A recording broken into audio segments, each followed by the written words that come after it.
반갑습니다. 오늘 토론회 사회를 맡게 된 아랑학교 대표 구자송 인사드리겠습니다. 지금부터 2024년 10월 28일 고2기 청소년 대한교육지원정책 토론회를 시작하도록 하겠습니다. 반갑습니다. 수원특례시의회 의장 이재식입니다. 대한교육지원 정책 토론회를 함께 하게 되어 매우 뜻깊습니다. 귀한 자리를 마련해 주신 아랑학교 김등현 교장선생님, 구자송 이사선생님과 관계자 여러분께도 감사의 말씀을 드립니다. 오늘 또 자장을 맡아주신 박현수 의원님과 지정토론자 여러분께도 감사의 말씀을 드립니다. 최근 청소년 인구가 감소함에도 해마다 5만여 명이 학교를 떠난다고 합니다. 학교 밖 청소년들이 자살 위험도는 학생 청소년의 약 3배가 달한다는 조사 결과도 있습니다. 다양한 이유로 위기에 처한 우리 청소년들에게 가장 필요한 것은 아이마다 필요한 맞춤형 지원을 빠르게 따뜻하게 제공하는 것이라고 생각합니다. 아이들은 끊임없이 자기를 봐주기를 원합니다. 오늘 토론이 우리 아이들의 행복한 성장에 실질적으로 기여할 수 있는 뜻깊은 시간이 되기를 바랍니다. 고맙습니다. 제 소개를 하겠습니다. 아침 6시에 출발했습니다. 여기 오느라 멀기는 했습니다. 여러분, 저는 나이는 꽤 들어 보이지만 몇 살 안 먹었습니다. 근데 왜 이렇게 돼버렸는가를 이번에 영화가 나온 모양입니다. 29작으로 드라마에서 넷플릭스에서 방영이 될 것 같습니다. 그 아이들의 이야기를 하면 제 얼굴이 이렇게 늙을 수밖에 없었던 이유가 그런 거구나 라고 이해가 될 것 같습니다. 영화는 곧 방영이 된다고 합니다. 저는 1962년생입니다. 그런데 광주시 교육청 산하 전문 실교육고등학교 선생님을 했는데 어찌나 애들이 말을 안 듣든지 그 애들을 10평짜리 아파트에 말썽 부리기를 데리고 산 게 계기가 되면서 데리고 살면은 애들이 달라진다. 내가 그 애들을 보는 눈이 잘못됐다는 걸 깨닫고 광주 근교에 있는 데가 폐가를 얻어가지고 10년 동안 학교 밖 아이들 707명을 데리고 살면서 선생님을 했었습니다. 그게 이제 영화하고 드라마로 나온 모양입니다. 그리고 이제 이게 정책으로 이어져야 되겠다. 그래서 교육청 장학사가 2003년에 장학사가 됩니다. 그래서 여러분들 지금 학교에 있는 위클래스, 위센터, 위스쿨을 제가 교육부와 함께 만들었던 그 내용이기도 합니다. 오늘 보호관찰소에서 오셨는데 보호관찰 멘토링 제도라고 했던 것도 저희들이 창안에서 만들었던 그런 내용입니다. 여러분, 저는 그렇습니다. 지금 이 순간에도 아이들은 구석진 곳에서 죽어볼까 말까 사고 쳐볼까 그만둬볼까 하고 다른 생각을 하고 있는 애들이 너무도 많습니다.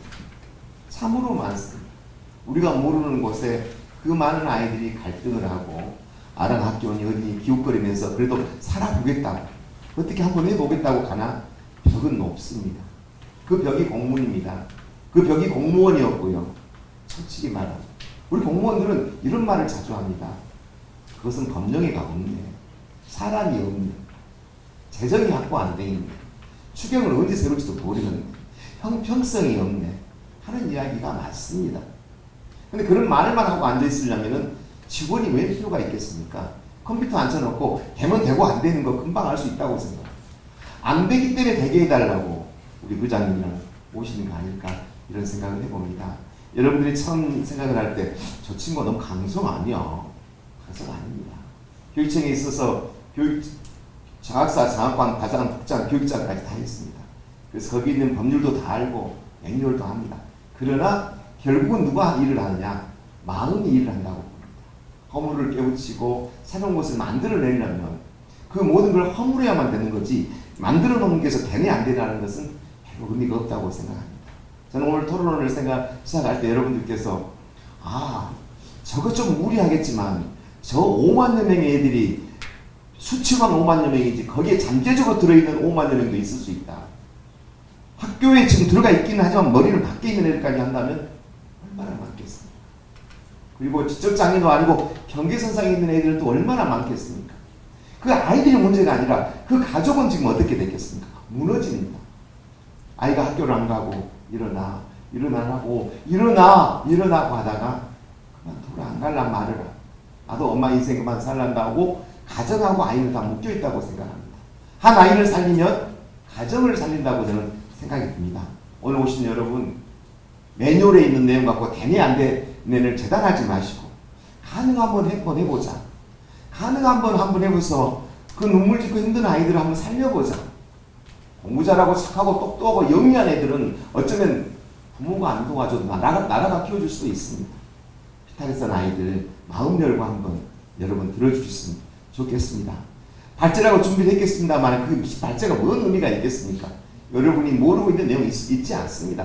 다 같은 내용인데도 불구하고 그런데 어떻게 하면 좋겠는가에 대해서 현장에 조금 근무했다고 하는 32년 동안 비탈리산 아이들을 위해서 살아왔다고 하는 선생이 이런 것도 있으리다라고 말할 뿐이지 어찌 내가 뭘 얼마나 알겠습니까? 중요한 것은 마음이라고 생각합니다. 그리고 이런 것들이 두리뭉실하게 그러면 좋겠어로 끝나지 마시고 적어도 이것은 한번 우리가 선도적으로 수원서 한번 해봅시다. 그래서 참 벤치마킹을 전국에 있는 시도가 수원만큼 청소년을 제대로 키운 데가 없구나. 이야 대단하다. 이 말 한번 듣게 마음 열고 시작했으면 좋겠다고 생각합니다. 여러분 감사합니다. 시작하겠습니다. 고위기 청소년 치유의 대안교육의 필요성이라고 합니다. 저는 짧게 이야기하겠습니다. 국내에 위기 청소년이 얼마나 있냐? 여기 있는 데이터는 페이퍼의 데이터입니다. 페이퍼에 들어있지 않은 수많은 아이들의 데이터를 담고 있지 못합니다. 그러나 보여줄 수 있는 것은 이것밖에 없습니다. 두 번째는 학교가 안전망입니다. 여러분 생각해 보십시오. 학교 밖이라는 말, 학교 밖 청소년이라는 말 한마디에 의해서 우리 아이들은 이미 나는 학생이 아니네 라고 머리감을 갖습니다. 용어 자체가 참 아픕니다. 여러분 중도 탈락자란 말을 썼습니다. 학교에서 학생들이 얼마나 그만두냐를 중도 탈락이라는 말을 무심했을 때 제가 교육청 장학사 때 교육부에 건의했습니다. 왜 학교만이 다 인생이라고 생각하냐? 잠재적 교육과정이라는 것은 얼마든지 있다. 학교에서 가르치는 교육학과 애들이 사는 줄 아냐? 세월이 가르친다. 그렇다. 그러니 학교만을 강조하지 말고 중도 탈락이라는 말을 쓰지 마라. 중도 탈락이라는 말을 쓰면 이 인생은 모든 것이 끝난 것처럼 생각된다. 이렇게 써라. 학업 중단 학생. 지금은 좀 학업을 중단하고 있다. 앞으로도 언제든 연이을 수 있다라고 생각하고 고쳐주라고 해서 학업 중단이라는 용어로 고쳤답니다. 학교 밖도 마찬가지입니다. 더 아름다운 이야기가 있으면 좋겠다는 생각을 가끔 해봅니다. 학교가 안전망인데 학교에서는 지금 아웃선입니다. 여러분 알다시피 서희초 사건이니 전주에 있는 교감선생님이 학생한테 두드려 맞는 이야기. 학부모의 진상으로 인해서 학교 선생님들은 나는 못해. 난 더 이상 못해. 라고 하고 있습니다. 전부 못하겠다고 합니다. 선생님도 죽겠다고 하고 학부모들도 죽겠다고 하고 교육청과 교육부도 죽겠다고 합니다. 어디가 문제가 있을까요? 자기만 생각하니까 그렇습니다. 상대방의 입장을 생각하지 않기 때문이라고 생각합니다. 학교가 안전망 되어야 됩니다. 학교가 안전망이 되려면 나라가 무엇을 해줘야 될 것은 논의로 하겠습니다. 세 번째, 학교 밖 청소년을 지원을 강화를 해야 된다는데 지원을 강화를 하는데 그렇다 칩시다. 어떤 아랑학교가 이런 일을 저런 일을 하다 보니까 혼자 힘으로는 못하겠고 가장 큰 게 마음을 줄 수 있지만 돈은 없고 애들은 징징거리고 아이들 금방 보살필 수 있겠는데 어떻게 할 방법이 없고 책도 없고 밥을 먹일 것도 없고 너무 힘이 드니까 가서 수원시에 가서 말씀을 드리니까 도와주고는 싶지만 이렇게 된 상황에서 어떻게 할 수가 없네. 어쩔까? 라고에 머무르는 게 전부입니다. 그래 얼마나 드는데 얼마나 필요한데 우리가 돈을 이만큼 내놓으면 어느 정도 당신들이 해낼 건데 그 숫자는 얼마나 되는데 그럼 다른 데서 하고 있는 데서는 문제점은 뭔데? 그럼 당신 학교는 그것과 다르게 뭘 할 건데? 라고 해서 발굴을 더 해줘야 한다고 생각합니다. 학교 밖 나라에서 세우는 학교 밖 센터만이 모든 걸 해낼 수 있다고 생각하지 않고 제도권 밖에서 신음하면서 그 아이들을 안으려고 하는 사람들을 쳐다봐야 합니다. 쳐다보고 그 사람들이 제대로 할 수 있도록 적어도 숨을 쉬게 해야 된다고 저는 생각을 합니다. 학교 청소년 지원 강화를 어떻게 할 것인가에 대한 이야기입니다. 세 번째는 고위기 청소년이 계속 늘어나고 있습니다. 여러분 예전에 학교 다닐 때는 못 먹고 힘들어서 학교만 다니면 좋았지만 요즘은 학교는 갈 수는 있지만 학교에서 범죄 못하는 애들이 너무 많습니다. 그 아이들은 공교육 있는 선생님의 마음 갖고는 안을 수가 없는 상황입니다. 왜? 여러분 보십시오. 지적 장애 학생도 아니고 경계선에 있는 아이가 대들어서 선생님을 뺨을 때리는데 선생님은 그 애를 손을 많이 붙잡으면 이것은 빌미를 줬다고 난리니 이 특성에 맞는 교육을 해야 되겠는데 거기에 맞는 선생님이 없는 겁니다. 거기에 맞는 것은 소수 정예 그 아이만 쳐다볼 수 있는 곳이 있어야 되는데 그걸 지금 못하고 있는 거거든요. 그래서 고2기 청소년 상담 및 사회 적응 프로그램이 남들이 하는 흉내내는 촛불을 켜놓고 이야기하고 몇 마디 하고 끝나는 프로그램 말고 깊숙이 들어가서 그 아이 인디비디얼 개인 대 개인이 맞는 그런 프로그램을 나는 만들어야 한다고 생각합니다. 그게 뭔가를 같이 이야기해 줬으면 좋겠습니다. 그러나 마지막은 사람이 치웁니다. 제도가 문제가 아니라 제도는 누가 만드냐? 사람이 만듭니다. 정성은 누가 쏟느냐? 사람이 쏟습니다. 그 사람이 정성을 쏟을 수 있게 하려면 어떻게 해야 됩니까? 적어도 숨을 쉬게 해줘야 됩니다. 희생은 언제까지 오래가지 못합니다. 왜? 여러분 생각했죠? 제가 10년 동안 707명의 아이들을 데리고 살았습니다. 많은 사람들은 한 번에 707명을 데리고 살았냐? 불가능한 이야기입니다. 학교로부터 20km 떨어진 곳에 어떻게 한 번에 707명을 제가 데리고 살았겠습니까? 공무원 월급 180만 원 갖고. 고통스러웠습니다. 그리고 그 애들 데리고 산 빚이 지금도 퇴직한 지금도 저는 1억 4천이 있습니다. 물론 명예를 갖고 고맙다. 707명이 너무 잘 살고 있다. 훌륭하다. 그것은 단지 생각일 뿐이고요. 생기가 걱정입니다. 아내가 그럽니다. 당신 그렇게 해놓고 지금 나와서 뭐가 남아있어? 그런 소리 하지 마세요. 하지만 버티기가 힘듭니다. 왜 나라에서 공적으로 해줄 수 있는 일을 그 당시는 적어도 2002년이니까 이런 제도가 없을 때입니다. 지금은 만사소년이라는 넷플릭스의 호통천사하고 같이 저는 일을 하고 있는데 충분히 가능합니다. 여러분 다른 데 가서 정말로 뭐 그런 일은 없겠지만 정말로 일년도 필요 없는 돈이 몇십억씩 쓰러진다면 많이도 필요하지 않습니다. 적어도 한 기관에 적어도 그 아이들을 관리할 수 있는 사람의 인건비를 들어가야 됩니다. 그 인건비를 안 주면 그 일을 할 수 있는 사람이 없습니다. 재단가가 자선가가 돈이 많아가지고 그 일을 할 수 있다면 충분히 할 수 있지만 그런 마음을 내지 않는 어려운 사람이 하기에는 어려움이 있습니다. 그래서 필요한 재원은 확실하게 주고 분명히 관리 감독을 해야 된다라고 저는 생각합니다. 들어가겠습니다. 머리가 아픈 숫자입니다. 저 숫자가 정말 얼마나 숫자일 거라고 생각해 봅니다. 저는 경향이라고 생각합니다. 이렇게 늘어나고 있다는 것이지 정확한 숫자는 아니라고 봅니다. 그런데 학생 수는 점점점 줄어들고 있는데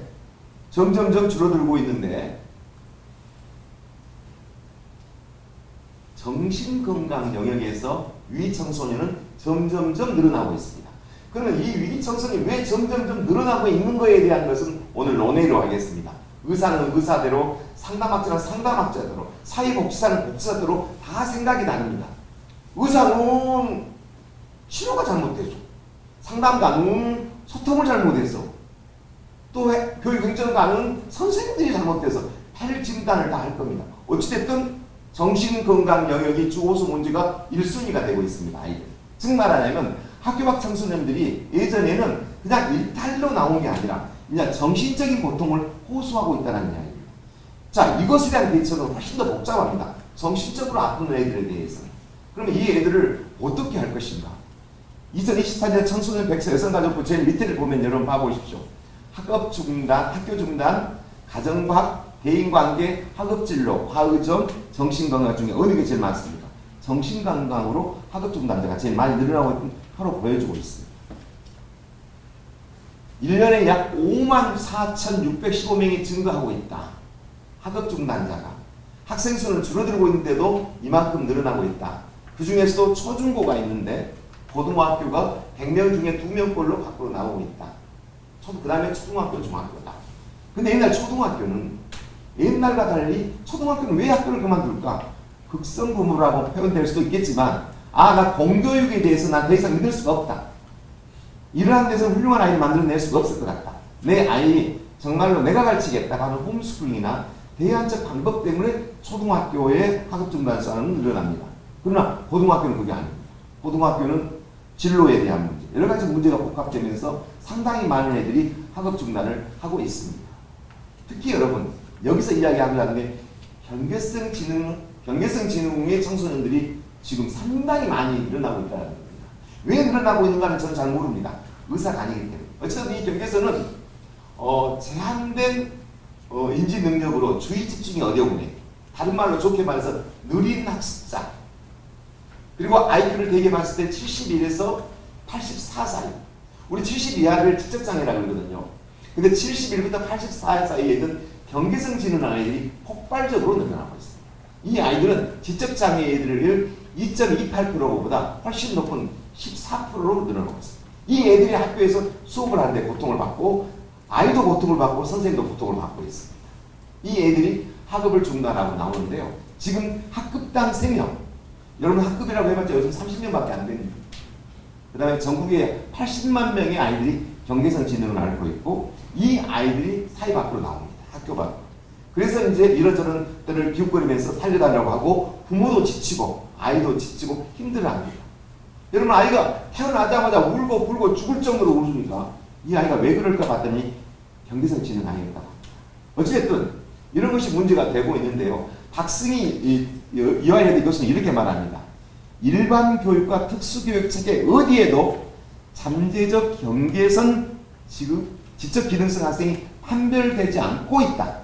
아무런 교육 지원을 받지 못하고 방치되거나 학교 밖 사교육이나 치료 지원을 받고 있다. 하나문의는 이렇게 절규합니다. 공부는 일반 아이들도 못하는 친구들이 있어서 괜찮다, 나는 목마르지 않다. 그런데 친구 관계가 잘 안 되는데 아이를 보면 가슴이 찢기고 피눈물 나도 도와줄 수가 없다.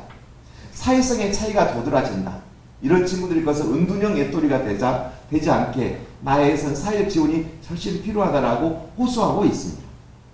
자, 그럼 대안을 지금 다음 말씀을 드리도록 하겠습니다. 첫 번째, 학업 중단 숙려제는 상당히 잘 만든 제도입니다. 학교를 그만두기 전에 한번 생각해봐라. 여기도 가보고 저기도 가보고 그럼에도 불구하고 그만둔다면 그만두라 라고 학업 중단 숙려제를 내시를 하고 있는데요. 이 학업 중단 숙려제를 정말로 교육청의 장학관의 의지에 따라 정말로 잘 학교에서 운영이 되는 데가 있고, 형식적으로 어차피 너 짜릴 건데 그 단계는 거쳐, 그 단계 거치지 않은 다음 내가 징계받거든, 이렇게 하는 데가 있습니다. 정성을 다해서 학업 중단 숙려제의 의미를 알고 정말 아이들이 바깥에 나가서도 학교 안에 있는 것보다 더 행복하게끔 만들 수 있다고 판단될 때 내 보내면서도 다음에 너는 무엇을 하면서 그 길을 가라고 애롭지 않게 보내는 것, 이게 학업 중단 숙려제의 뜻이라고 생각합니다. 너 지금 한순간의 생각으로 학교만 나가면 공부를 정말 잘할 것 같고, 학교에서 다른 시간 다 허비하지 않고 공부만 열심히 하고 서울대를 갈 것 같지, 그렇지 않다라는 걸 알려주고 학교에 남게 하는 이러한 학업 중단 숙려제를 교육부 학교에서 최대한 잘했어야 될 것 같고요. 금방 두 번째 말한 경계성 지능 사회성 향상 PD 지원이 필요하다. 이것은 학교에서도 필요하겠지만 스크린이 되지 않고 바깥으로 나오는 우리 학교 밖 아이들에 대해서도 이제 우리 수원시에서는 그 강사가 말하는데 그 정도로 심각하구나, 그래서 많은 사람들이 이렇게 힘들어하고 있구나, 부모님 봐서는 멀쩡한데 왜 저희는 그럴까 생각했더니 일탈이 아니라 정신병적인 문제구나 라고 느끼게 하는 것, 그리고 공무원이 느끼는 것, 그리고 거기에 대해서 확대해서 들여다보는 것, 난 이게 필요하다고 생각합니다. 세 번째는 제가 여러분 구름이 제도라는 걸 만들었습니다. 그게 뭐냐, 중학교 2학년 학생이 한 아이를 때렸습니다. 부자면. 근데 이 맞은 아이가 너무 화가 나니까 지도 한번 때렸네요. 그때 담임선생님이 본 거예요. 둘 다 싸우지 않은 거예요. 그래서 이 선생님은 둘 다 애기들 벽을 이렇게 쳤답니다. 교무실에서 싸우지 마라. 그리고 이 선생님은 교무실을 갔는데 이 맞은 아이는 위에 올라가서 뛰어내려서 죽었네. 머리부터 박아서 죽어본 거예요. 근데 그 상황을 우리 교육청 장사한테 전화를 한 거예요. 나 민주인권 가장인데 우리 아이가 이렇게 뛰어내려 죽었습니다. 교육청 장사가 몇 시에 떨어졌냐? 신문에 3시 20분인데 왜 3시 40분이라고 하냐? 확실히 말해라. 두 번째, 그 학교 예방교육 했냐 안 했냐? 이렇게 학교에서 했습니다. 그러니까 반별을 했냐 전체적으로 했냐? 전체적으로 했으니까 그러니까 그런 문제가 발생하지. 또 장수가 그 2학년 담임 몇 년 차다? 2년 차다. 왜 2년 차를 2학년 담임 맡았냐? 말도 안 되는 나무래임을 하고 있는 거예요. 아이가 죽어서 학교로 난리가 났는데 학교에서는 살려달라고 지금 전화를 했는데 뭐 학교 폭력 예방 교육 했냐 안 했냐? 그 다음에 이런 걸 몇 시에 떨어졌냐? 지금 아이는 죽어갖고 난리가 났는데 이게 공무원입니다. 전화 한 통 하면 무조건 우리 달린다. 학교에서 공무원 보내시가 아니라 전화 한 통 하면 아 그래 우리가 바로 쫓아가서 그 문제를 해결해 준다. 그게 구름이다. 2430이다. 24시간 내내 30분 안에 그 학교 도착해서 이 문제 해결해 준다. 이게 구름이다. 그런 제도가 필요하다. 그러나 교육청과 교육부는 절대 이 일 못한다. 왜 못하냐? 공무원은 그 부서의 일을 제일 싫어한다. 조금만 있다가 다 도망간다. 누가 얼마나 그 일을 하려고 하고 있냐? 누가만 나와서 해라? 재단을 만들어야겠다. 재단을 만들어서 전국에 16개, 17개 수시고 강력시에다가 완전히 트레이닝된 이 사람들을 모아놓고 학교에 문제만 있으면 바로 전화해서 모든 문제를 해결해주는. 아이가 죽으려고 한다. 뛰어내렸다. 살렸다. 살린 걸로 문제가 아니라 왜 이 아이가 죽으려고 했는가? 그 문제는 무엇인가? 그것까지 풀어줄 수 있을 때 신속된 느낌의 의미가 있다. 이게 구름입니다. 여러분. 그래서 이제 이 구름이가 제 책에 선생님 박수가 707명의 아이들의 내용 중에 들어있으니까 5명의 사람이 2억씩 주셨습니다. 10억 갖고 만들어. 빨리 만들어가지고 그 일을 해라. 그래서 제 인생 1억 7천을 보태가지고 재단을 만들어서 각 광역시에다가 구름이 재단이 만들어질 것입니다. 즉 말하자면 모든 공무원은 여기까지만 자기 일이라고 합니다. 여기까지만. 여기 내 일이 아니라는 겁니다. 어디서 문제가 발생합니까? 이 공간에서 문제가 발생합니다. 그래서 마지막 뭐라고요?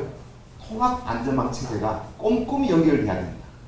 학교, 법무부, 교육청, 그 다음에 우리 구청, 시청 여기가 모든 사람처럼 아 이거 자기 일이다 라고 꼼꼼히 뭉쳐야 된다. 여기까지만 내 일이고 그건 내 일이 아니요 라고 하는 데서 문제가 발생한다는 것을 수원시청에서는 정확하게 알고 같이 머리를 맞댈 수 있는 통합안전망 체계를 구축해 주시면 좋겠다라고 생각합니다. 자, 구체적으로 하나씩 말씀하겠습니다. 학교 밖 청소년 지원을 위해서 학습 지원을 한 전문교사가 확보되면 좋겠습니다. 여러분들이 생각할 때 아이고 돈만 있으면 뭐든지 하재 어느 게 우선순위인가를 여러분들은 골라주시기 바랍니다. 우리 강주에서는 청소년 해외봉사 프로그램을 만듭니다. 어려운 아이들 정말 그 싸구려 데리고 와서 어떻게 하지 않습니다. 이왕이면 프라이드 있게 제대로 된 데 가서 저희들 체험학습을 시킵니다. 아 나도 이만큼 도움을 받고 나도 이만한 존재이구나 느낄 수 있도록. 두 번째는 제일 필요한 게 학습 지원입니다. 교재, 강의비, 교육비. 강주에서는 합격 축하금도 줍니다. 검정고시 받는 애들이. 전문 상담사를 지원해 주십시오. 은둔 청소년들은 나오라고 해도 안 나온 애들입니다. 직접 찾아갈 수 있게 있는 상담 지원이 필요하면 좋겠습니다. 무엇보다 중요한 것은 생애 주기별입니다. 나이마다 다릅니다. 10살짜리 다르고 12살짜리 다르고 17살짜리 니즈가 다 다릅니다. 원트가 다르고 그들한테 맞는 욕구에 맞는 프로그램을 만들어 주십시오. 맨날 하는 그 프로그램 모두 다 통속적으로 하지 말고 그 얘들한테 맞는. 마지막으로 얘들이 꿈을 가질 수 있는 것은 아 내가 이렇게 했더니 이런 진로가 보이구나. 그렇게 한다면 이걸 준비하면 되겠어. 그러면 난 시간이 너무 지금 바빠. 그리고 빨리빨리 준비해야겠어. 이제 무기력해 주면 안 되고 일을 해야겠어. 이렇게 할 수 있도록 마지막에 채용과 직업 훈련 확대에 지원을 해줬으면 좋겠습니다. 그럼 무엇을 어떻게 해줄 것인가에 대해서는 책에 나와 있습니다. 자, 심리 안정과 정서 지원, 대학교육 서비스 지원, 부모 역량 강화 지원. 제일 세 번째 것만 말하겠습니다. 학생을 아무리 노력을 해도 부모가 변하지 않으면 아이는 도로가면 다 버립니다. 그래서 힘이 듭니다. 그래서 아이를 돌보면서도 부모와 함께 도울 수 있는 체제를 만들어 주셨으면 좋겠다고 생각합니다. 모든 일은 사람이 한다고 생각합니다. 사람이 정성을 내면 아이를 키울 수 있고 그 아이들이 다음에 우리의 연금을 만들어 주실 겁니다. 고맙습니다.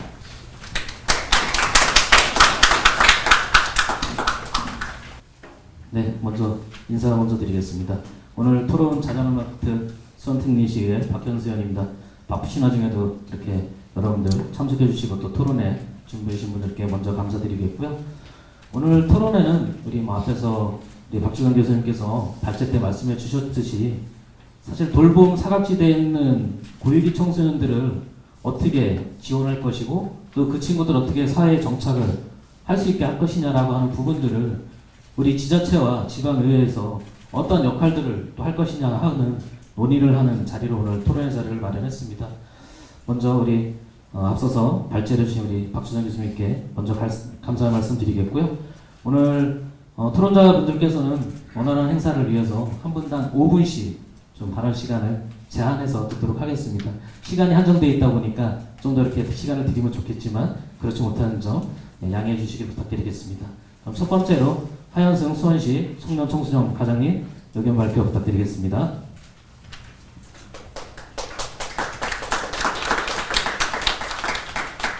안녕하십니까. 방금 소개받은 수원시 청년 청소년 과장 하현승입니다. 청소년들을 위해서 고민하시고 애써주시는 분들이 모인 자리에 저를 초대해 주셔서 감사드리면서요. 저희 부서에서 추진하고 있는 위기 청소년 지원 사업에 대해서 말씀드리도록 하겠습니다.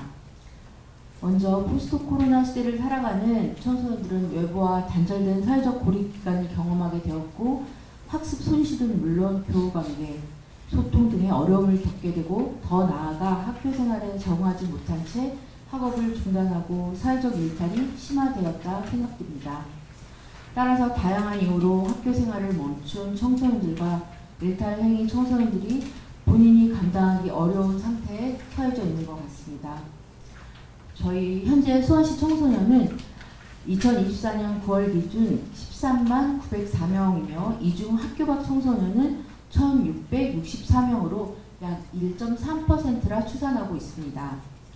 학교 밖 청소년 지원에 관한 법률에 대한 여성가족부의 유권 해석에 따른 대한교육기관 등 학교 밖 배움터인 비영리 단체 등의 운영비 지원을 지금 현재 못하고 있는 상황이지만 교육청에서는 2024년 경기교육 기본계획으로 맞춤형 대안교육 강화라는 정책과제를 설정하여 대안교육에 대한 지원과 네트워크 강화에 적극적으로 추진하고 계십니다.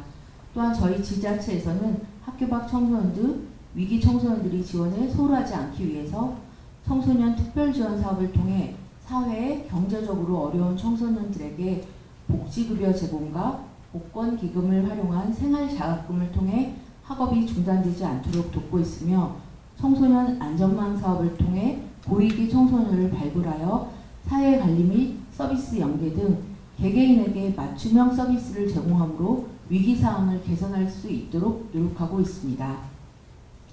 다만 안전망 사업은 국가보조사업으로 사례관리사 운영이 종료됨에 따라 고립운둔 패키지 지원 사업을 통해 위기 청소년의 지원이 끊이지 않도록 더욱 노력하겠습니다. 수원시 청소년 청년재단으로 살펴보면 위탁사업을 통해서는 특별문화체험, 치료기관 연계는 물론 집단 프로그램 등 위기 청소년에게 필요한 서비스를 지원하고 있고 수원시 청소년 상담센터에서는 전화, 구조, 보호, 자립 등의 서비스 제공은 물론 직접 개인 등을 통한 위기 청소년들에게 심리적, 정서적 지지를 지원하는 청소년 동반자 프로그램과 시군 청소년 안전망 사업을 별도로 실시하고 있습니다. 사회적 관계를 조기에 회복할 수 있도록 고립운둔 청소년 원스톱 패키지 지원 사업도 열심히 추진하겠습니다. 특히 학교 밖 청소년 지원센터에서는 학교 밖 청소년들이 개인적인 특성과 수요를 고려하여 검정고시 등 학습 지원뿐 아니라 정신건강, 상담, 복지, 활동 지원은 물론 직업훈련 및 체험을 통한 자립지원으로 사회 적응력 향상을 도모하고 있으며 현장학습 및 스포츠, 공예, 음악, 반려동식물 활용 프로그램을 통해 집단 활동과 정서 함양으로 집단 사회성을 향상하고자 노력하고 있습니다. 나아가 진로 탐색 및 작업 활동이 가능한 작업장을 조성하기 위해서 학교 밖 지원센터 전용 공간 특화 사업에 저희 수원시에서 공모 신청하고 있습니다. 학교 밖 청소년들이 자율학습 공간, 동아리실부터 자립작업장까지 전원 공간 조성을 적극 추진하겠습니다. 저희 수원시 청년 청소년과에서는 청소년 복지지원법 및 학교 밖 청소년 지원에 관한 법률에 의거 청소년들이 국가와 지자체에서의 지원 사업을 통해 청소년 개개인의 개별적이고 복합적인 욕구가 해소될 수 있도록 맞춤형 서비스를 지원하고 있습니다. 앞으로도 학교 밖 청소년의 고립, 운동 등 위기 청소년들이 지속적으로 보호할 수 있도록 청소년 개개인에게 보다 더 맞춤형 지원이 촘촘하게 될 수 있도록 또한 청소년들이 건강하게 성장할 수 있도록 노력하겠습니다. 감사합니다. 네, 하현승 과장님 좋은 말씀 감사합니다. 우리 수원시청에서는 지금 말씀하신 부분들에 있어서 사각지대에 발생하는 부분들이 가장 큰 문제이기 때문에 그 사각지대 발생이 최소화될 수 있도록 해주시는 부분들 좀 더 신경 쓰셨으면 좋겠고요. 또 우리 학교 밖 청소년 지원센터 운영 부분에 있어서 운영 시간이라든지 주말의 운영이라든지 이러한 부분들이 이루어지지 않기 때문에 사각지대는 지속적으로 발생할 수밖에 없다는 생각이 듭니다. 앞으로 이런 부분들을 좀 더 심도 있게 검토하셔서 이런 사각지대가 최소화할 수 있도록 해주셨으면 좋겠다는 말씀 드리겠습니다. 다음으로 두 번째로 이영진 경기도교육청 장학관님의 의견 발표가 있도록 하겠습니다. 예, 안녕하십니까. 경기도교육청 장학관 이영진입니다. 예, 저희는 저는 경기도교육청에서 추진하고 있는 학업중단 예방과 대안교육 관련된 지원 정책을 중심으로 좀 소개를 하면서 안내할까 합니다. 교육청에서는 학업중단 예방 관련해서 어떤 지원 정책들을 펼치고 있는지 안내하는 부분에서 좀 설명드리도록 하겠습니다. 주요 내용들은 토론 내용으로 가름하도록 하겠습니다. 경기도 학업중단자 수는 현재 2023년 기준으로 17,300명 수준으로 파악이 되고 있습니다.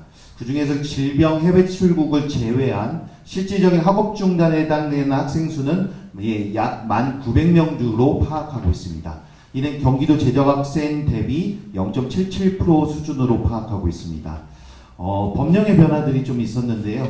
2014년 9월 학교 밖 청소년법 개정에 따라서 기존에는 초중등학생, 그러니까 초등학생, 중학생의 경우, 그 학업 중단할 경우 그 학생에 대한 정보가 학교 밖 지원센터나 이런 부분으로 자동 연계가 됩니다. 이번에는 고등학교까지 확대가 됐는데요. 이 부분이 왜 중요하냐면 예를 들면 정신건강이나 이런 부분에 어려움을 겪는 학생이나 이런 부분들은 학생이나 본인의 반드시 동의를 받아야지만 지원들이 가능합니다. 근데 거기에 비해서 이미 학교 밖 청소년 초중고 학생에서 위기 학생들은 개인의 정보, 학부모 정보와 동의 없이 바로 그 정보가 넘겨간다는 것은 그만큼 신속하게 선제적으로 학업 중단 학생들을 지원하겠다는 그런 맥락으로 파악이 됩니다. 아울러 2023년 9월 초등교육법 개정 시행에 따라서 기존에는 초중등교육법의 명칭을 학습부진화라는 명칭을 썼습니다. 이것을 학업에 어려움을 겪는 학생에 대한 교육으로 명칭을 수정하였고 그 대상을 성격장애나 지적기능의 저하 등으로 인한 학습에 제약을 받는 학생, 학업중단 또는 학업중단 위기 학생 등을 위한 지원 대상을 확대 개정하였습니다. 그래서 초등교육을 담당하는 교육행정기관에서도 학업중단 위기 학생에 대한 인식의 변화가 있었다고 볼 수 있습니다. 또한 최근에는 학업중단을 포함한 학생들에게, 위기 학생들에게 필요한 맞춤형 지원을 위해 학생 맞춤 통합 지원이라는 지원체계 구축과 관련된 특별법이 지금 제정이 추진되고 있습니다.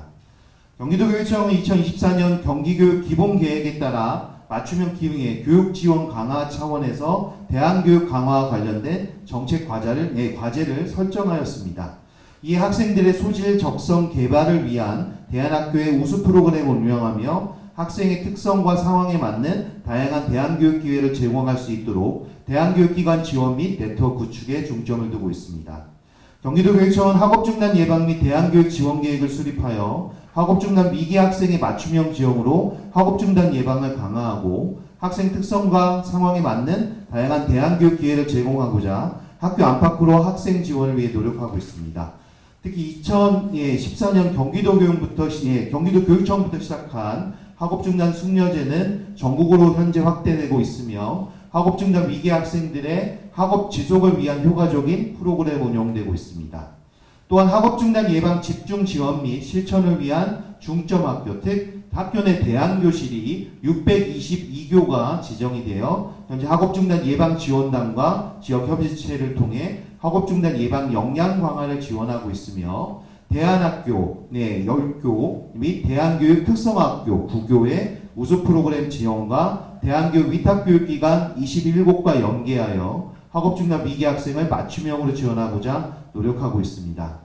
한편 학습적인 측면에서 학업중단 학생의 학력 인정을 위해 의무교육단계 미취학 학생이나 학업중단 학생들을 대상으로 학습지원 사업을 2019년부터 운영하고 있습니다. 그래서 학교 밖 청소년 학력심의위원회를 통해서 일정 시간을 학교 바뀌든 이수한 학생들에 대해서는 네, 학력 인정을 현재 하고 있습니다. 그래서 지금까지 총 48명으로 대상으로 학력 인정을 부여하고 있습니다. 그리고 또한 교육청 주관으로 학업 중단 학생을 대상으로 매년 교육청 주관 진학 설명회를 추진하고 있습니다. 학교 밖과 관련지어서 2022년 1월 대한교육기관법과 같은 법 시행령이 시행되었습니다. 그래서 교육청에서는 대한교육 등록제를 현재 추진하고 있으며 현재는 69곳이 등록되어 있습니다. 그간 미인과 대한교육기관이 법적 조건에 따라 학생들의 안전한 교육활동을 위해 일정한 자격을 갖춰 등록 신청하고 현장 조사와 등록 운영의 심의를 통해 등록이 완료된 기간에 대해서는 경기도교육청 등록 대한교육기관은 학교 명칭 사용이 가능하고 취약 의무 유예 등을 현재 가능하도록 운영하고 있습니다. 경기도교육청은 2024년 9월 미래교육의 중심 새로운 경기교육을 마련하면서 모든 학습자의 맞춤형 학습을 온라인 학습 안전망 구축 및 온라인 학습 경험의 인정, 대한교육기관도 현재 지금 온라인 연수를 통해서 연수 자료, 교육 자료들을 제공하고 있습니다. 그래서 교육에 대한 기회 확대를 위해 노력하고 있습니다. 향후에도 교육청은 교육 프로그램과 학습의 차원에서 학교 밖 청소년 지원을 위해 지속적으로 노력하겠습니다. 이상 말씀드렸습니다. 네, 이영진 장학관님 좋은 말씀 감사합니다. 다음으로 세 번째로 구사송 아랑학교 이사님 의견 발표해 주시기 바랍니다. 네, 아랑학교 네, 구자송입니다. 네, 여러분 반갑고요. 앞에 우리 하현승 과장님하고 이영진 작가님께서는 이제 정책의 기조와 뭐 이런 내용들에 뭐 훌륭한 뭐 공감대가 형성이 되고 많이 발전된 것 같다고 생각합니다. 저는 토론자로서 오늘 우리가 고위기 청소년이 왜 발생하는가에 대해서부터 좀 짚어보면서 시작을 하도록 하겠습니다. 그리고 오늘 준비를 하면서 아랑학교가 무엇인지 궁금하신 분들에서 간략하게 그 부분을 조금 소개를 하도록 하겠습니다. 저한테 주어진 시간이 5분이니까 지금부터 카운터를 5분을 하도록 하겠습니다. 아랑학교는 맑고 깨끗한 아이들, 우리 순말의 줄임말입니다. 그래서 아리랑이라는 말에서 어를 따왔고요. 그래서 아랑학교라고 사용하고 있습니다. 5년 전에 설립이 됐고요. 원래는 이제 지금 오늘 발진을 맡아주셨던 우리 박정희 교수님, 야구팀이셨던 박남기 교수님 통해서 이제 영감을 얻었습니다. 그래서 미래교육을 지원한 학교 밖 마을학교로 출발을 했는데 하다 보니까 이제 여기까지 오게 된 것 같습니다. 그리고 5년간 저희는 수원시에 있는 이제 관내에 있는 학교폭력 피해 학생 전담 지원기관입니다. 이 업무를 하다 보니까 학교폭력 발생한 아이들이 피해 아이가 오게 되면은 이 상담과 치유는 가능한데 교육과정과 연계가 안 되는 거예요. 피해 아이들이 갈 데가 없고 학교에 적응을 못하고 부적응을 하게 되는 거죠. 피해나 가해나 모두가 다 우리 아이들이더라고요. 그래서 이 아이들을 저희가 그동안 아랑학교에서는 정말 교육 지원을 해가지고 저희가 5명의 아이들을요 그동안 이제 검정고시를 통해서 배출을 했습니다. 그러다가 이제 수원시에서 2024년도 작년에 쉼터에서 의뢰가 와가지고 좀 교육 지원을 해줄 수 있냐 해서 이제 그런 업무를 좀 추진해 본 적도 있고, 그 다음에 이제 고위기 학생들하고 장애 학생들 의뢰를 받아서 학교 밖에서 저희가 조금 지원해줬던 사례가 있었습니다. 그다음 이제 출발을 하고 이제 올해 24년도 법무부와 이제 업무 협약을 해서 수원 보건자수하고 업무 협약을 해서 현재 여러 명의 아이들을 검정고시반을 준비하고 있습니다. 그래서 이 아이들이 건강하게 사회 적응할 수 있도록 저희가 최선을 다할 것이라고 생각드리겠습니다. 그리고 발전을 마셨었던 우리 박정희 교수님 말씀 중에 그 용어에 대한 부분이 있었는데, 아랑학교는 이렇게 표현합니다. 학교 밖 청소년이나 용어를 저희는 가급적 쓰지 않습니다. 길 위의 학습자라고 저희는 표현합니다. 길의 학습자가 무엇이냐면 우리 아이들이 내 인생의 길을 갈 때가 여기도 있고 여기도 있고 여기도 있습니다. 이 갈 길을 내가 선택을 하는데 그 위해서 고민하는 시간이고 학습하는 과정이 있기 때문에 길 위의 학습자라고 저희는 사용을 하고 있습니다. 그래서 이제 길 위의 학습자는 학교 내 아이들도 있고 학교 밖 아이들도 지원을 할 수가 있다고 보이는 겁니다. 그렇게 해서 지금 학교 안 아이들은 저희가 아랑학교에서 기초학력을 지원하고 있고요. 그러니까 관내 중학교 아이들을 지원하다 보니까 아이들이 주도성 학습을 통해서 공부를 하다 보니까 전국 1등도 해요, 반에서. 그래서 저는 굉장히 보람이 있다고 생각이 들고, 이런 아이들이 학원은 안 다니고 저희 아랑학교로 와가지고 이렇게 공부를 하는 과정이 좀 대견하기도 하고 그렇습니다. 그리고 학교 밖의 아이들도 또 이렇게 보다 보니까 그런 부분도 좀 많이 좀 저희가 앞으로 살피도록 하겠습니다. 지금부터 이제 조금 얘기를 시작하도록 하겠습니다. 자, 근데 남은 시간이 이제 2분 남았네요.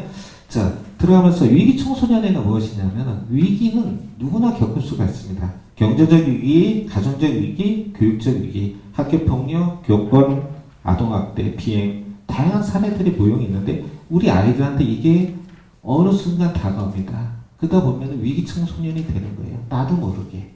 예, 우리 총장님이 아까 말씀하셨죠. 위기 청소년 2명만 살리는 때 참 감동받았습니다. 그렇게 아이들이 위기가 오게 되는데, 이 아이들 위기가 왔을 때 학력이 있는 상태에서 이 아이가 학교 밖으로 나가기 전에 경쟁하는 게 학업증강 숙련자입니다. 예, 발제하신 우리 교수님도 이 내용 동일한 얘기를 하셨고, 우리 경기도교육청 장관님도 말씀하셨는데, 이 부분에 대해서 저는 조금 같이 고민을 했으면 좋겠다고 생각합니다. 경기도교육청에서는 60개의 대안교육기관과 21개의 대안교육 위탁기가 있습니다.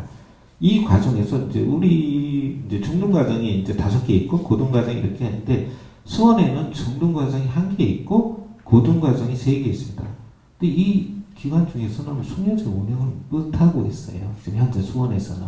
숙련제 운영이라는 게 아까 막 발제하신 분이나 다 말씀하셨지만, 학교 밖으로 나가기 전에 아이들을 학교 안에 나눌 수 있고 진로를 선택할 수 있게 아이들을 해야 하는데, 이게 지금 동작하기가 조금 어려운 상황이다. 이게 제도적인 문제라고 저는 생각합니다.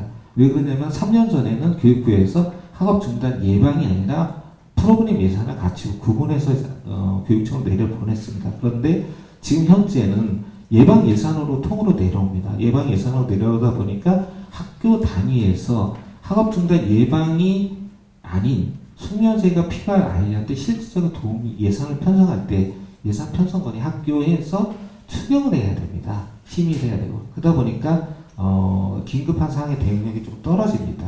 그래서 상담까지는 가능하지만 고등학교 아이들이 학교를 안 나오는 아이들은 결국에 학교가 못 나오는 아이인데 학교 안에서 숙련제를 하기는 어렵다고 생각하는 거죠. 그래서 법령에 의해서 외부 기관이나 제가 이번에 찾아보니까 학교 밖 재활센터도 숙련제를 운영할 수가 있더라고요. 그래서 숙련제 운영을 좀 더 내실화하기 위해서는 학교 밖이나 수원시에서 운영하는 학교 밖 지원센터에서 좀 이런 부분을 같이 고민했으면 좋겠다고 생각합니다.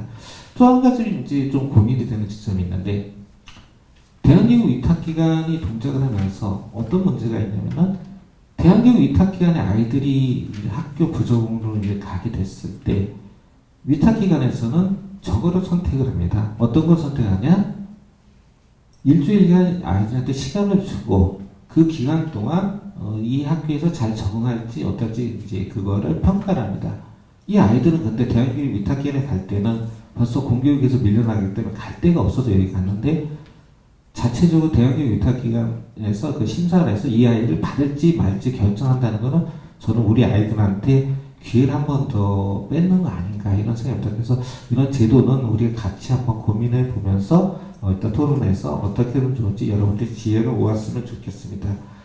현재 이렇다 보니까 숙련제가 동작할 때 예방 예산에만 치우쳐 있다 보고, 그러다 보니까 본 예산, 프로그램 예산을 5순환 운영할 때는 예산이 없습니다. 그래서 관내 초등학교나 중학교에서는 예방 예산이 없기 때문에 예방 예산만 있고 숙련제 본 예산이 없다 보니까 외부 기관에서 동작을 어려워서 학부모들이 부담하는 현실도 생깁니다. 이게 참 가슴이 좀 아픈 내용들인데요. 이런 건 오늘 이 자리에서 조금 우리가 지혜를 모아서 본 예산에 편성해서 운영될 수 있도록 했으면 좋겠다고 제안을 드리면서 저는 이 토론을 마치도록 하겠습니다. 고맙습니다. 네, 구자돈 이사장님 좋은 말씀 감사합니다. 다음으로 네 번째 박종석 수원보호관찰소 소년과장님의 의견 발표 듣도록 하겠습니다. 예, 안녕하십니까. 수원보호관찰소 소년 보호관찰을 담당하는 박종석 과장입니다. 저희 기관은 지금 수원을 포함해서 오산, 화성, 용인 이런 지역을 담당하고 있습니다. 전국에서 이제 가장 큰 범위를 관할하고 있습니다. 요즘 청소년 저는 이제 우리 고위기 청소년에 대해서 우리 보호관찰 청소년을 중심으로 좀 말씀을 드리고 있습니다. 요즘 범죄들이 우리 기존에 이제 쭉 겪어왔던 범죄, 폭력이라든지 절도, 뭐 무면허 이런 범죄에서 현재는 마약이라든지 도박, 또 최근에 문제가 되고 있는 뭐 딥페이크 이런 부분들의 이제 문제가 확산되는 점에 대해서 저희가 이제 긴장감을 가지고 그 예방을 위해서 지금 지도 활동을 하고 있습니다. 저희가 이제 담당하는 청소년들은 만 10세에서 18세까지 소년법에 근거해서 담당을 하고 있습니다.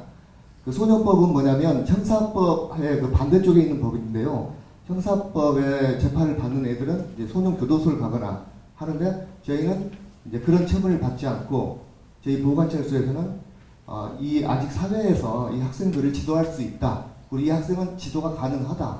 이런 전제하에 이제 우리 수원 가정법원 소년부 판사께서 보호관찰 처분을 저희한테 내리게 됩니다. 짧게는 1년, 길게는 한 2년 정도 저희가 이 학생들 담당하는데 이제 이 학생들은 정상적인 생활을 유지를 합니다. 학교를 다니고 학원을 다니고 그리고 이제 우리 학생들처럼 PC방을 가고 길가에 있는 똑같은 학생들입니다. 단지 이제 그런 어떤 비행이 있어서 이제 저희한테 보호관찰을 맡기는데요. 이 중에서는 실제로 우리 어른들이 생각하는 범죄를 저지르지 않는 학생들도 있어요. 예를 들어서 집단적으로 몰려다니면서 뭐 위험한 분위기를 조성을 한다거나 술을 마시고 뭐 이렇게 소란을 피운다거나 실제 이것은 우리 선생님들한테는 범죄는 아니지만은 이런 우려가 있는 학생들도 저희가 우범소년이라고 해서 관리를 하고 있습니다.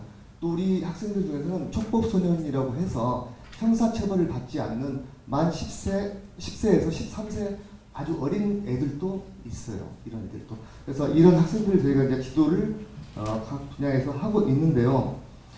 청소년 범죄의 이제 원인이 가정이 있고 학교가 있고 학교 밖이 있다고 굳이 이제 공간으로 따지자면 그렇게 이제 말씀드릴 수 있겠는데요.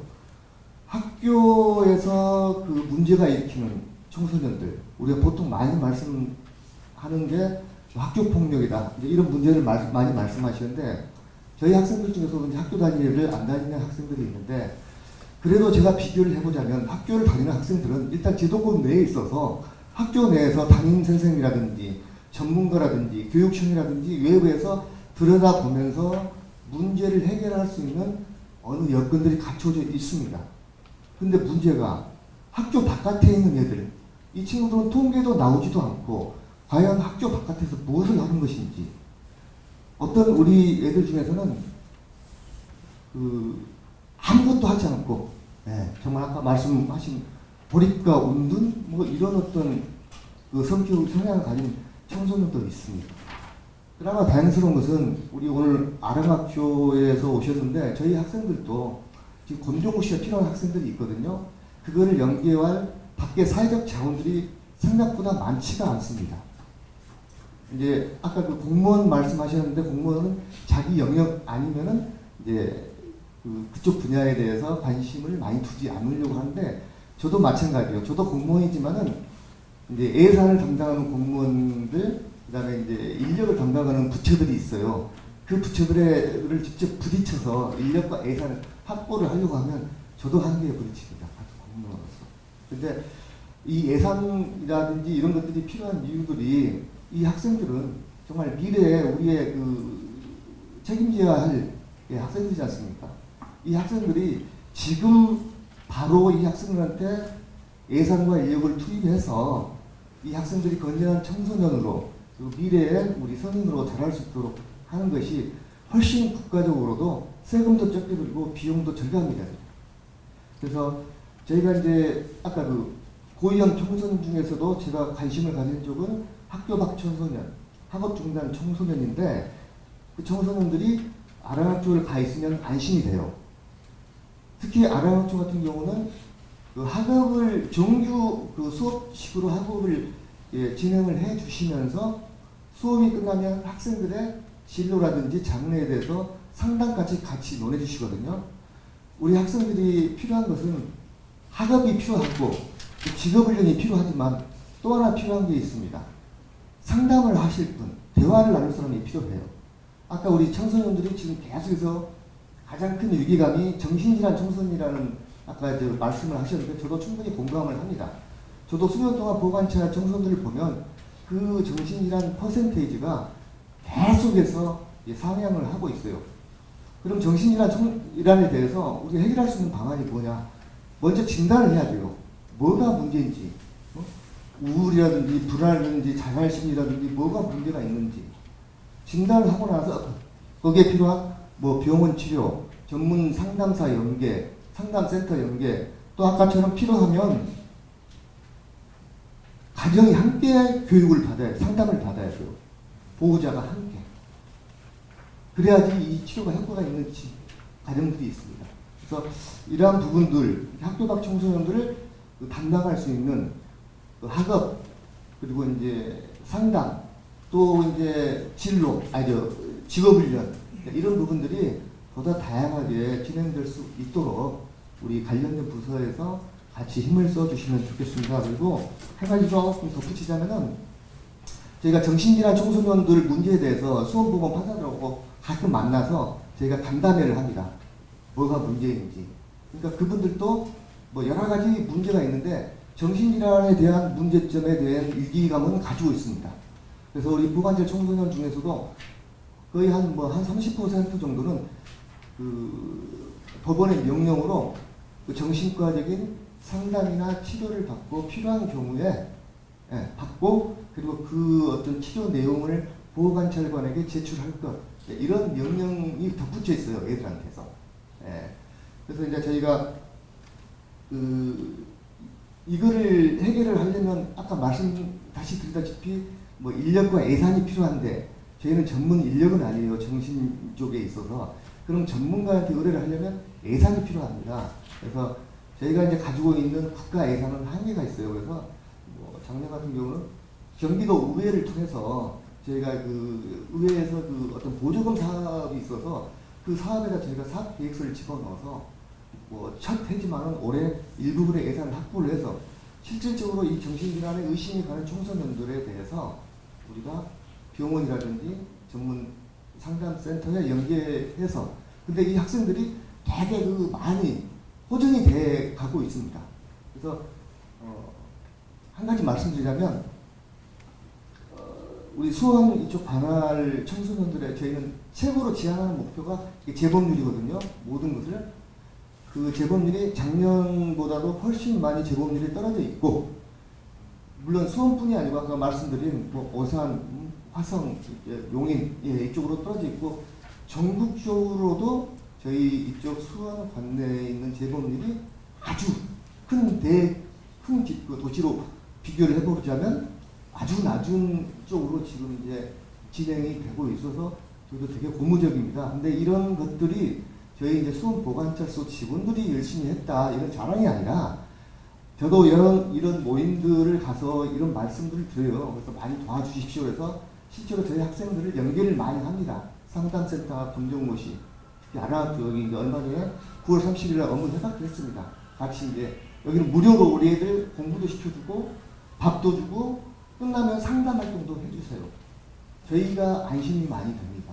그래서 이런 다양한 어떤 각교의 단체나 기관에서 같이 함께 이렇게 해주셔서 뭐 그런 말 있지 않습니까? 애 하나 키우려면 온 마을에 관심이 필요하다. 그런 것처럼 많이 관심을 가져주시고 지원을 해주셨으면 고맙겠습니다. 그리고 아까 박경수 의원님께서 한 가지 말씀드리면 앞전에 이제 오셨어요. 저희 보관찰소 오셔가지고 수원시의 그 보관찰 조례가 전국에 108개 자치단체의 조례가 있는데 보관찰 청소년 등 지원 조례가 있는데 우리 경기도에도 있고 뭐 경기도 내 지자체에서도 10군데가 있습니다. 조례가 개정이 되어 있는데 수원이 지금 없어요. 근데 우리 박효수 의원님께서 지금 이렇게 이쪽으로 좀 저희가 지원을 하겠다고 열심히 뛰고 계십니다. 그래서 감사하다는 말씀드리고 이상 말씀을 마치겠습니다.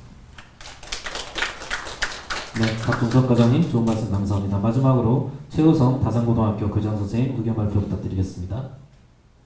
이제 오늘 이거 토론회를 주최하면서 우리 박주정 교수님을 섭외한 구자송 이사장님이 대단하신 것 같아요. 이게 전국적 TV에서만 볼 수 있는 우리 발제자를 섭외했다는 것은 대단하신 것 같아요. 박수 한번 부탁드립니다. 박주정 교수님은 아마 넷플릭스에서 저희가 봐야 될 것 같습니다. 언제 개봉하죠? 주연 때 주연 비지에서 조금 시간이 걸리고 네. 영화는 조금 바로 나온다고. 여기 계신 분들이 다 보실 것 같습니다. 감사합니다. 네, 저는 그 토론회도 더 몇십 번 저도 패널로 가보지만 이렇게 중량감 있는 그 발제자를 모신다는 것은 어마어마하신, 여기 오신 분들은 다 행운하신 것 같습니다. 저는 이 이천에 있는 다산 고등학교의 교장으로 근무하고 있습니다. 그 전에는 수원교육청에서 장학사로 근무를 했습니다. 그래서 학교폭력 업무를 한 20년을 했어요. 학교폭력이 남들이 싫어하는 업무인 건 아시잖아요. 그죠? 그래서 교문 맞이부터 학생부장, 뭐 학폭 책임교사, 학생부장, 학폭 장학사, 뭐 학폭 심의위원회 위원장까지 하면서 학폭 교권 인권을 막 하다 보니까 이렇게 어려운 학생들을 많이 만나게 되잖아요. 그래서 우리 아랑학교에서 구자송 이사장님이 저를 섭외하신 것 같아요. 저는 그래서 최초에는 이제 여기 안 올라 그랬어요. 저는 이천에 있는데 수원에 있는 교장을 섭외하지 왜 저까지 섭외하냐. 근데 이 이유가 있었던 것 같습니다. 그래서 저한테 남겨진 시간 동안 말씀을 드리겠습니다. 일단 서론에서 말씀을 드리면 그 페이지가 제 그 토론문에 보시면서 같이 들어갈 예정이고요. 아마 지금 교육청이나 우리 시청 과장님이나 우리 교육청 장학관님이나 시의회 의장님이나 우리 의원님이 말씀하신 대로 최선을 다하고 있는데 제도권에서 잘 안 되는 부분들이 많이 있으니까 이참에 좀 개선을 해서 나아가고자 하는 이런 토론회로 제가 인식을 했습니다. 그래서 저는 이제 첫 번째로 경계성 지능 청소년과 학교폭력이라는 주제를 가지고 만들었는데 다 읽으면 시간이 많이 가기 때문에 이제 경계성 지능 그 심각성과 해결 방안에 대해서 네 가지를 말씀을 드리면, 첫째, 우리 청소년에 대한 이해와 지원 강화는 계속 필요할 것 같아요. 아까 박주정 교수님이 말씀하신 것처럼 한 반에 3명씩이나 경계성 의심이 있는 학생들이 존재한다는 게 실제 있는 거거든요. 그러니까 우리 다른 학생들이 싫어하는 행위를 많이 하는 아이들이 각 반에 다 있는 거예요. 그러니까 학교도 힘들고 밖에도 힘들다는 건데 그거를 좀 헤아려 주셨으면 좋겠고, 두 번째로 이런 학생들이 학교 폭력의 가피해자로 대부분 많이 낙인이 찍히고 또 남들이 싫어하는 행위를 하니까 가해자가 많이 되잖아요. 그죠? 그리고 피해자도 많이 됩니다. 세 번째, 교사와 학부모의 역할을 강화를 해야 되는데 교권이 많이 추락하다 보니까 선생님들은 더 이상 학부모나 학생한테 정성을 기울인다는 거가 너무 어려워졌어요. 뭐만 하면 정서적 아동학대로 맞고수를 하고 있으니까 뭐 얘기를 할 수가 없는 거예요. 그런 상황도 말씀을 드리겠고, 네 번째로 사회적 인식 개선이 필요하다라는 말씀을 드리고, 두 번째 테마로 학업 중단 예방과 청소년 지원을 위한 청소년 안전망 구축인데, 첫 번째로 학업 중단의 심각성과 숙려제의 한계를 아까 박주정 교수님도 말씀을 해주셨어요.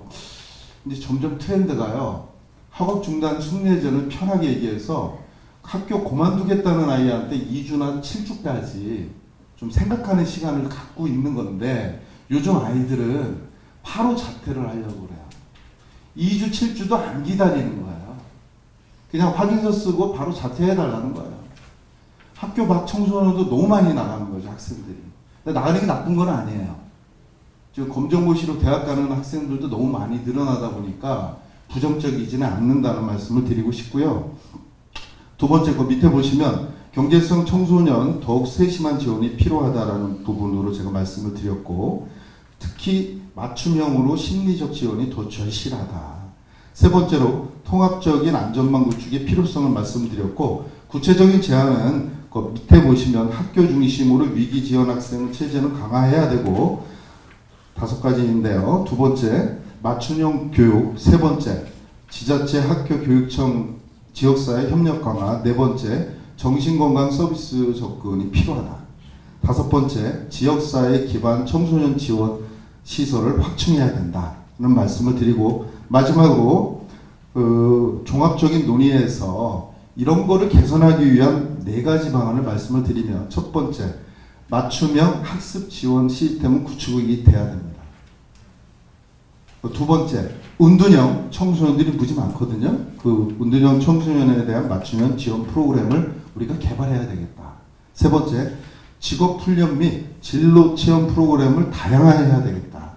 너무 판에 박힌 것만 그 아이들한테 하다 보니까 학교 밖 청소년들이 진부하고 지루하고 그 프로그램을 안 하겠다고 하는 아이들이 많이 생기고 있거든요.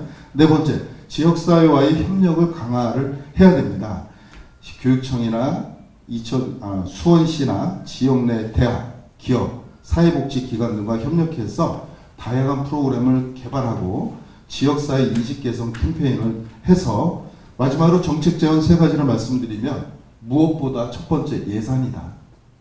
예산을 수원시 의회 의원님께서 그거를 확충을 요번 기회에 꼭 내년부터 해주시기 바라고, 두 번째, 전문 인력 양성이 필요하다. 전문가들이 너무 부족해요. 말만 전문가고 실제 전문가 아닌 분들도 많거든요. 세 번째, 법적 지원을 강화하기 위해서 법 제도 정비, 또 수원시의회에서 조례를 이번 참에 좀 발의해서 고위기 학생을 수원이 선도 모델로 가져가셨으면 좋겠고, 네 번째로 지속적인 모니터링 및 평가를 해서 뭐 예산을 사용했는데 운영 결과에 대해서 평가하고 내년에 또 반영할 수 있도록 이번 기회에 수원의 내년의 예산에는 꼭 반영을 해서 빈틈없이 해서 수원에서 전국적인 모델을 만들어서 우리 확산시켜 줬으면 좋겠습니다. 이상 토론자 마치도록 하겠습니다. 감사합니다. 네, 최우선 대변인님 좋은 말씀 감사합니다. 이상으로 발제와 지정 토론을 모두 마쳤습니다. 지금부터 종합 토론 및 질의응답 시간을 갖도록 하겠습니다. 질문이나 의견 있으신 분은 손을 들어주시고 소속과 간략한 의견을 말씀해 주시고, 혹시 답변을 원하시는 토론자가 계시면 지정해 주셔서 말씀해 주시면 좋겠습니다. 네, 혹시 질의하실 분이나 의견 있으신 분 손 들어주시기 바랍니다. 실제 지금 제 지인이 겪고 있는 지금 상황입니다. 아이가 6학년인데 학교를 가지 못한, 지금 사실은 그 아이가 학폭으로 인해서 가해자로 있지만 또 피해자가 된 거예요. 왜냐하면 학교를 안 보내요, 이 어머님이. 그러면 핑계 삼아 우리 아이 학교 안 보낸다라고 지금 학교를 안 보내고 있고, 가정체험을 최대한을 쓰고 그걸 다 쓰면 그냥 미인정으로 있다가 그냥 졸업하는 걸로 하신다고 하시길래, 그러면 중학교는 어떻게 하실 거냐 했더니 역시나 고민 중에 있다고, 인근 학교는 보내고 싶으나 학교와 얘기된 게 없어서 많이 고민을 하고 계시다고 하시거든요. 그러니까 이런 학부모님들이 되게 많을 거라고 생각이 됩니다. 이런 분들을 위한 좀 자리가 마련되었으면 좋겠고요. 또 한 가지는 사실은 제가 이제 중학교 학부모입니다. 그리고 학부모 관련해서 임원도 많이 하고, 저도 이제 소위원회에 이제 소속되어 있어서 이제 회의를 많이 가게 되면, 사실은 학업 아이들 그 숙려제도 이제 막 그런 아이들을 위한 소위원회가 있어서 회의를 몇 번 가게 되면 그 아이들이 어쩔 수 없는 경우가 돼서 이제 학업을 중단하게 되는데, 문제는 이 아이들이 그냥 중단이 되는 거예요. 이렇게 아랑학교처럼 좋은 기관이 있고 단체가 있다는 건 전혀 인지하지 못하고, 더군다나 학교 선생님들도 아시지 못하기 때문에 그 아이들한테 네가 비록 학교 생활은 계속하지 못하지만 차후에 이런 것들이 있어 라는 소개조차도 할 수 없는 상황이라서 좀 그런 안타까움 많이 있습니다. 그렇다고 한다면 학교 관계자분들께, 학교 관리자분들께 조금 더 여러 가지의 방법들이 있다는 것들을 좀 프로그램들을 많이 홍보가 되어서 아이들한테도 그런 아이들이 중단되지 않도록 좀 잘 이어갈 수 있도록 그런 방법이 모색되었으면 좋겠습니다. 감사합니다. 예, 경기도교육청 이영진입니다. 말씀하시는 바와 같이 경계성 지능 학생하고 학업 중단 숙려제 관련된 부분을 말씀하셨고, 앞부분에도 이 제도에 대한 부분에 대해서 말씀을 하셨고요. 간략하게 말씀드리면, 저도 이제 경계성 지능에는 전문가가 아니기 때문에, 다만 위기 학생의 경우에는 이제 학교 같은 경우는 정서행동 특성 검사를 통해서 이렇게 관리 체계로 가고 있는데요. 왜냐하면 경계선 지능 같은 부분들은 이 학생이 이제 특수하고 관련이 있지만 낙인 효과가 있기 때문에 그렇습니다. 이 학생이 어느 부분에 대해서 해당이 되냐, 그게 상당히 미미한 부분이라서. 그리고 위기 학생에서는 검사지를 통해서 관리는 하나, 학생과 학부모 동의를 해야지만 위센터나 위클래스 이런 부분들이 접근이 가능한 거거든요.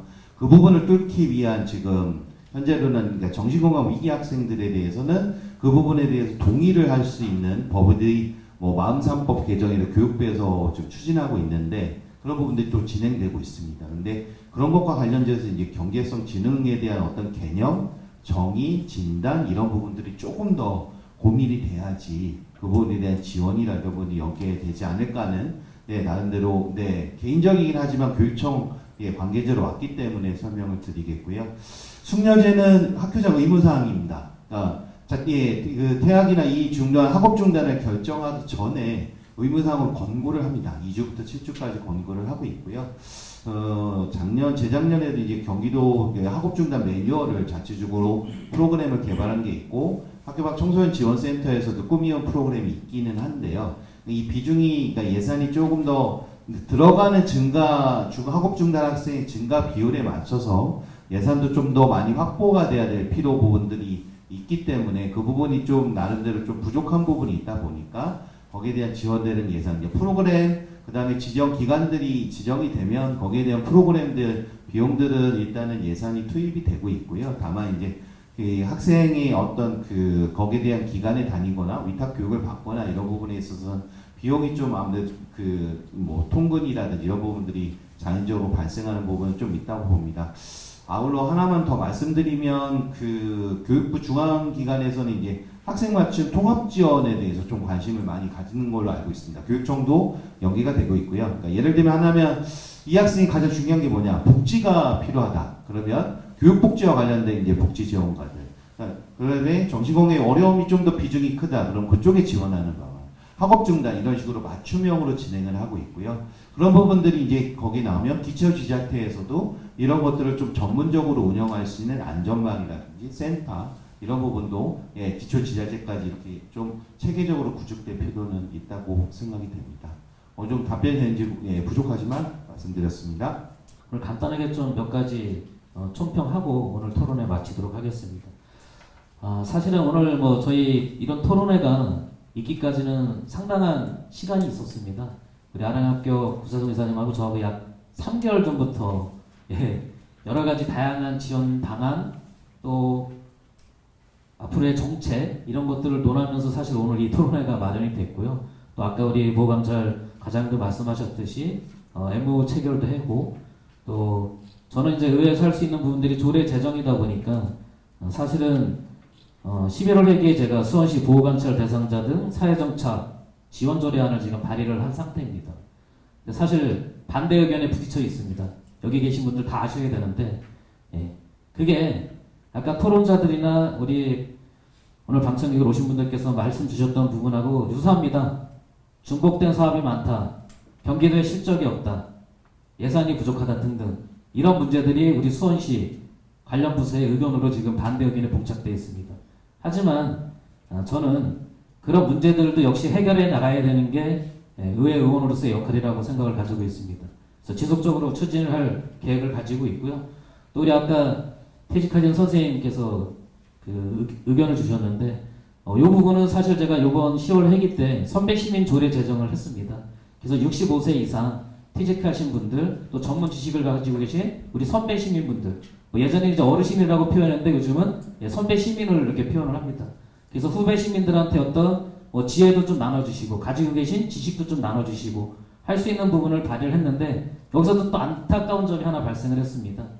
이런 분들이 좀 모이셔서 다양한 프로그램을 좀 자율적으로 운영하실 수 있는 지원센터 설립을 제가 넣었었는데 모 의원들 또 집행부에서 이 조항이 삭제가 되어 있는 상태에서 일단 제정에 대해서 좀 아쉬운 부분이 있고요. 이 부분 역시 추가적으로 더 개정을 통해서라도 노력을 할 생각이고 오늘 사실 우리 박주정 교수님께서 멀리서 이렇게 오셔서 좋은 발제를 해주시고 또 토론으로 이렇게 참석하신 분들께서 많은 의견들을 제시를 해주셨고 또 방청해주신 우리 시민분들께서도 많은 좋은 의견을 제시를 해주셨기 때문에 문제점을 한 3가지 정도로 좀 정리를 할 수 있을 것 같습니다.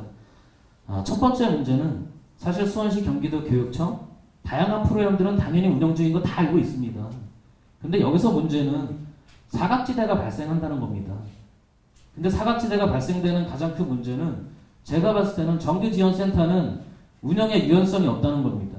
공직자들하고 똑같이 평일날 6시 되면 퇴근해야 되고 주말 운영하지 않고 야간 운영하지 않고 근데 이 고위기 청소년 뭐 여러 가지 용어로 쓰이고 있지만 이 아이들은 이런 정상적인 생활 패턴에 의해서 움직이는 아이들이 아닙니다. 그렇기 때문에 이런 정규지원센터에서 해내지 못하는 것들을 사실은 민간, 대안학교인 아랑학교와 같은 곳에서 지금 그 역할을 하고 있다는 생각을 가지고 있습니다. 그럼 그런 역할을 맡겼으면 지원은 당연히 이루어져야 된다. 제가 가장 안타까운 부분은 운영 안 하고 있다라고 말씀드린 적은 없습니다. 우리 수원시도 마찬가지고 경기도도 마찬가지고 교육청도 마찬가지고. 근데 사실은 어떻게 보면 다 운영을 하고 있지만 그 사각지대에 빠져있는 아이들에 대한 것들은 무관심하다는 거죠. 방치하고 있다는 거죠. 우리 아까 보호감찰서 과장님 말씀하셨어요. 이 아이들은 가장 큰 문제는 재범입니다. 범죄자로 만들면 안 된다는 겁니다. 이런 아이들을 포기할 게 아니라 단 한 번의 교육 기회를 더 줘서라도 이 아이들이 정상적인 사회인들하고 같이 사회에 정착해서 미래의 인재로서 우리 사회에 올바른 역할을 할 수 있도록 만들어주는 것들이 여기 계신 모든 분들의 저는 과제라고 생각합니다. 저 포함해서. 그래서 앞으로 이런 부분들에 있어서는 시대 변화에 맞춰서 당연히 맞춤형 지원 프로그램도 만들어줘야 되겠죠. 시대가 AI 시대로 바뀌었고 최첨단 과학 시대로 바뀌었는데 예전 농번 시대에 했던 프로그램을 그대로 운영한다면 아무 효용성이 없겠죠. 그래서 이런 부분들도 바꿔야 될 부분이라고 하는 생각이 들고 또 경계선 지능 청소년들의 맞는 교육 프로그램들 사실 이것도 역시 뭐 운영하고 있죠. 하지만 과연 그들이 원하는 그들의 니즈에 맞는 프로그램을 운영하고 있는 것인지라고 하는 부분들이 다시 한번 돌아봐야 될 부분이라는 생각이 들고요. 무엇보다 오늘 좀 이런 토론의 자리에서 좀 말씀드리고 싶은 거 한 가지만 말씀드리고 이제 끝내도록 하겠습니다. 사실은 우리 수원시가 통합 돌봄이라고 하는 복지 정책을 만들어서 운영을 하고 있습니다. 하지만 이 통합 돌봄이라고 하는 프로그램에 속해 있지 못한 층들이 상당히 많이 있습니다. 그런 부분들이 오늘 이 토론에서 나왔던 문제들이라고 하는 생각이 듭니다.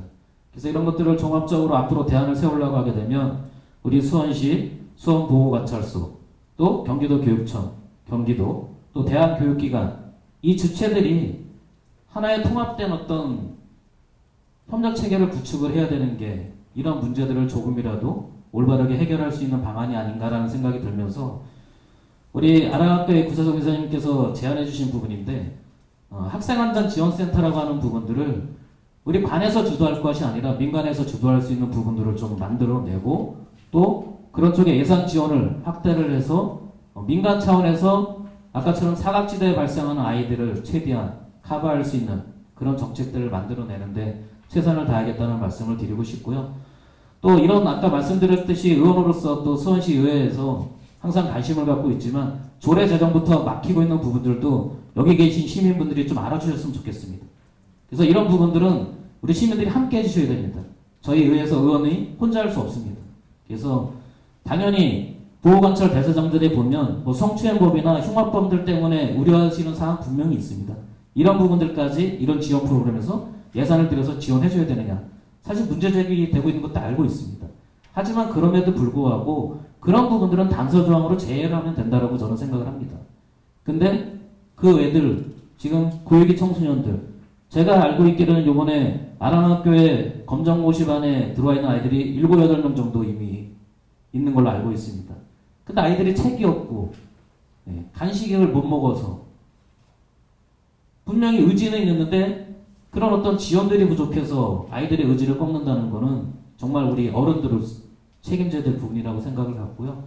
하여튼 오늘 이렇게 바쁘신 시간에도 우리 멀리서 오셔서 좋은 발제 해주신 우리 박준원 교수님께 다시 한번 감사드리고 또 토론에 이렇게 토론자로 참석해 주신 모든 분들께 감사드리고 또 방청해 주신 우리 시민분들께 감사드리고요. 또 앞으로도 이런 시간들 더 자주 마련하도록 하겠습니다. 또 오늘 긴 시간 또 함께 해주셔서 감사드립니다. 감사합니다.